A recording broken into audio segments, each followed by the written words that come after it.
dito ko rin po inaasa yung pagpapaaral ng aking mga anak at yung pagkain po na sa pang-araw-araw. 15 taon nang pumapasada si Jefferson sa rutang monumento sa Caloocan City hanggang Paco sa Obando, Bulacan. Nagsikap kaya nakapagpundar ng 2 traditional jeepney unit na minamaneho nila ng kanyang driver. Ang isa'y nakakonsolidate na sa isang kooperatiba noong pandemya pa lang, pero ang pangalawa, di na niya pinakonsolidate. Hindi raw kasi siya sigurado kung kakayaning bumili ng isa pang modern jeepney. Tiyak naman daw na may isa pa ring unit na makakapasada. Yung isa, laban na kung ano yung kalalabasan kasi sa totoo lang, panig din naman tayo sa modern jeepney. Kaya lang sana, tangin na lang kami ng gobyerno para i-modified yung aming sasakyan. Isa lang ang unit ni Jefferson sa halos 40,000 di nakasama sa consolidation sa buong bansa. As of January 4, halos 74% o 3 sa 4 na unit ang naipakonsolidate na sa mga kooperatiba sa Pilipinas. Pero sa Metro Manila, higit kalahati lang ng mga unit ang naisama sa konsolidasyon. Aminado ang transport regulators, mababawasan ang masasakyang jeep. Bilang solusyon, nakahanda raw silang magbigay ng special permits sa mga kooperatiba na mag-supply sa mga rutang mababa ang consolidation rate.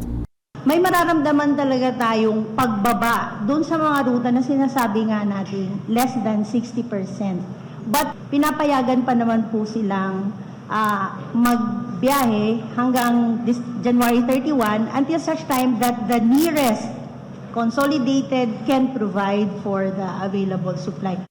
Pwede rin naman daw sumakay sa mga bus, UV Express, tren, tricycle at iba pa. Samantala, hindi raw totoong aabot sa 50 pesos ang pamasahe sa modern jeep kinalaunan, taliwas sa sinasabi ng ilang grupo. Sa nakalipas na higit 6 na taon, 2 piso lang daw ang itinaas ng pasahe sa modern jeepney. Dadaan din daw sa proseso ang anumang hiling na taas pasahe.